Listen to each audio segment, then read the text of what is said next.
Right. Hey, welcome back. Dean Jackson. Episode 3, as I go through 30 years of journals. It's been great to see all the comments and the reunions and everything that bringing people out of the woodwork here. So I'm going to get in some of the insights that I've been recognizing as I'm going through these, because a lot of these have been a long time since I've looked at them, and I can see the patterns that became um, bigger things. It's fun to look back at it, realizing that I see now where everything went, and it's fun to look and see the genesis of things. Like, I was almost thinking about the very beginning of the before unit, the during unit, and the after unit as a thought. That was something that I could see it forming in these journals, because I'm really like a big first principles kind of thinker. I like to get a durable, always true,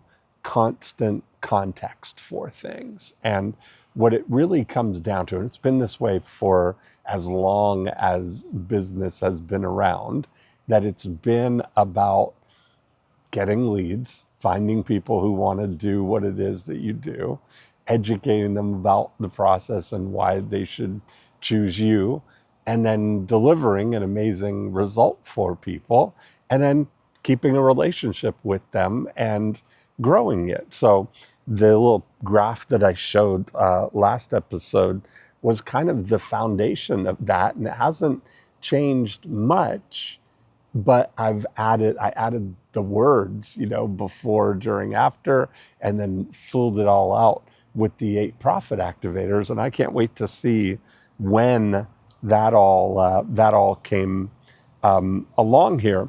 But the reality is that I, up until 1996, I was doing all of this as a practitioner. I wasn't teaching this. I was using it to build my own real estate business. And I mentioned Michael Gerber's E-Myth being the foundation of that, that when I understood that I could approach my business as something that I was going to duplicate 5,000 times, that changed my whole mindset about it. It wasn't just me being a realtor and being constantly always doing the things. I really started thinking, how could I completely remove myself? Now, I didn't mention it in this journal, but one of the books and the people that I was really learning a lot from in that kind of 1994, 95, 96 phase is Tom Peters. And Tom Peters, originally wrote an amazing book called In Search of Excellence. But in the mid 90s, he wrote a book called The Pursuit of Wow. And he was so right on with the things that he was thinking. His approach and what he would advocate for people is to look at every element of your business, and what would it look like if you were trying to create that division of your business as a professional service firm? That you're looking at how could you make the accounting division of your business, or the lead generation, the marketing part of your business, so good that you could hire it out as a professional service firm. And one of the exercises that he had on in the Pursuit of Wow was to make a list of every single thing that needs to be done in your business, and then work on the idea of how can you get every one of those things done for you in a way that it can be done repeatably and offer as part of a wow experience. And I always loved that kind of that thought of the pursuit of wow. And that's why, I named everything on the real estate side. We would talk about creating a buyer wow process and a seller wow process. And that's what I did in my own business, and that became the foundation for me to do this with Toronto and Beyond. It was essentially duplicating the system that I had created for my own business, creating it, duplicating it 40 times.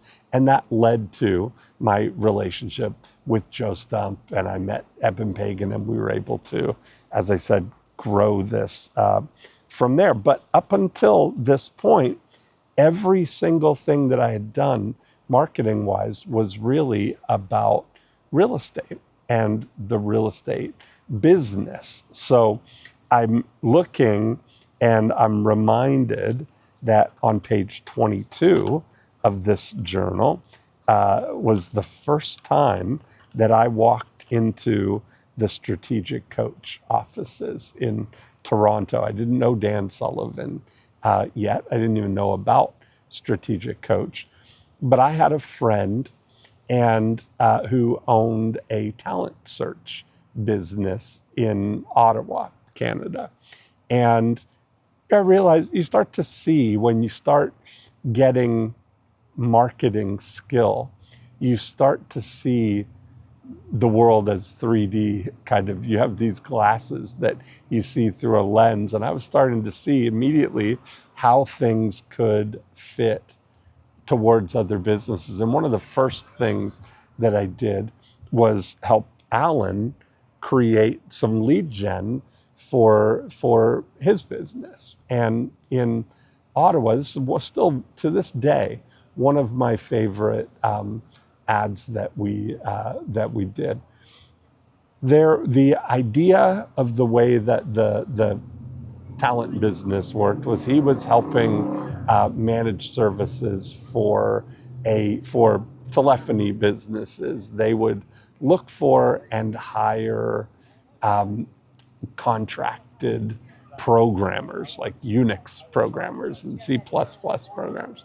And so the job was to find these people and hire them under contract and then essentially lease them to these big telephony companies. And all the telephony companies are looking to, all the job search companies are looking for companies to hire them, get the listing sort of thing, and have them go do a search and find the people.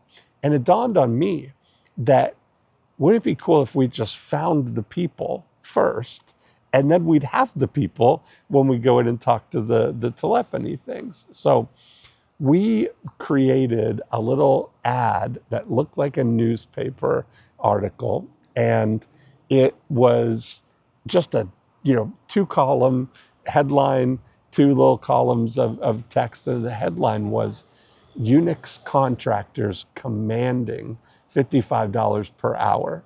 And then we would just tell a little story about how, because of the amazing growth of telephony, that the Unix contractors are in such demand that they are commanding $55 per hour. And most of these programmers were in salaried positions in the early 90s, making $30,000 or $40,000 a year. And so for them to see $55 an hour, that's over $100,000 a year. It made it all of a sudden safe and attractive for them to consider the riskier thing of being a contractor. And so we ran these ads and would get a list of people. We had a whole website, unixcontracts.com, and people would sign up.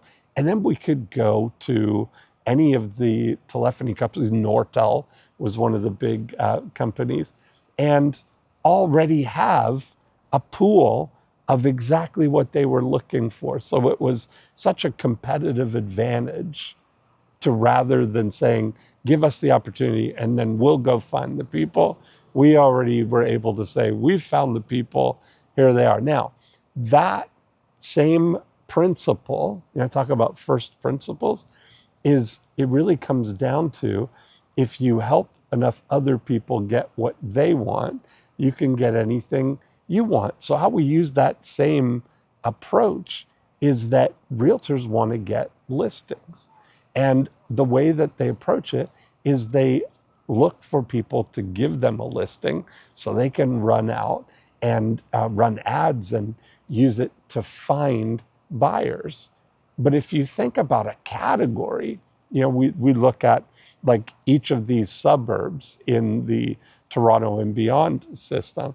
If you find buyers who are looking for homes in any one of these suburbs, that's going to be a big advantage for any of these realtors looking to get listings, because that is going to be 50% of the way to having the job done.